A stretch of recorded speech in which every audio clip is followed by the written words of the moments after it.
Jordan, good to see you. Big Social Security news. The COLA is up 2.5% for 2025, but Medicare Part B also up 5.9%. This cost of living adjustment reflects a steady decline in inflation.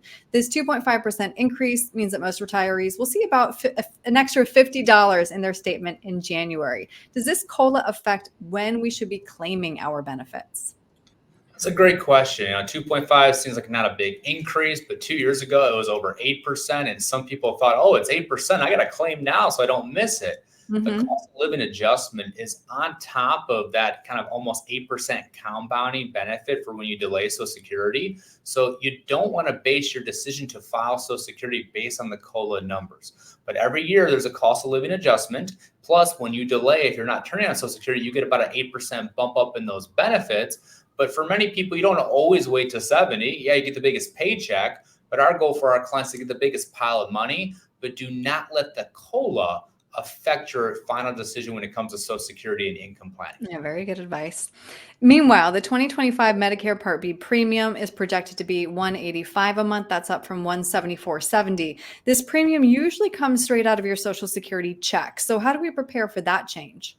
Well, we got to know that the cost today will not be the cost tomorrow or next year, right? There's that simple inflation, just like we talked about earlier, the cost of living adjustment. Yep. Social Security is going to go up, your Medicare premiums are going to go up, life is going to go up with inflation. So we need to have a plan that we prepare for inflation and we anticipate these changes and be proactive, not reactive. So don't be surprised if 2 years, 3 years from now, it continues to go up because that's just kind of the world we live in with inflation. Mm-hmm. How will this COLA affect the taxes that we pay on our Social Security benefit?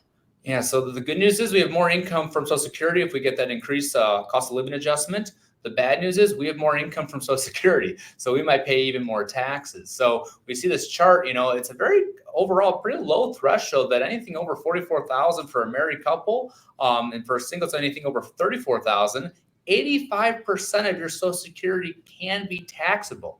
Some people don't realize that. Yeah. Plus, it's based on provisional income, and that's income from dividends, interest, income from IRAs. And some people might have large RMDs, those required minimum distributions, and that might put you 85% taxable on Social Security, and it could even push you into a higher Medicare Part B premium with IRMA, and that's a 2-year look back. So we got to think about it now, but also how do we plan for the next 2, 5, 10 years and minimize the taxes we're paying? Mm-hmm.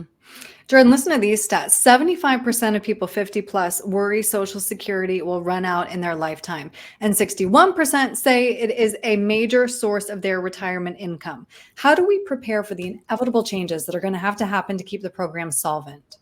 Well, there will be changes. Yeah. Life is always changing, right? That's the one thing that's constant. But we need to have a plan. So no matter what Social Security does, our clients, you have peace of mind. Because for my generation, I'm not banking on Social Security for a big chunk of that income when I get to retirement age. But for my clients, I'm very confident that Social Security will be there for their lifetime, for their generation. But we need to anticipate future changes. Right now, just a little snippet, they tax up to $176,000 of your wages to Social Security. The government just needs to change that stat to maybe $250,000 or $300,000 of wages that pay into Social Security, and that creates more revenue so Social Security can stay solvent. So I think for the current generation, it's gonna be there. They shouldn't have that worry. They shouldn't have that stress. If they're working with us, they should not have that stress. But for future generations, you need to plan ahead of time, because just like they did from pensions to 401ks, Yeah. Social Security is not going to be as high as it is for the next few generations to follow. Got to plan for that now. Jordan, if somebody would like to talk through claiming strategies for Social Security or anything else regarding their financial plan, how can they get a hold of you? Yeah, they can call our main number, 847-499-3454. And we look forward to putting a plan that maximizes your Social Security, but also minimizes your stress. Great. Jordan, thank you. Thanks, Aaron.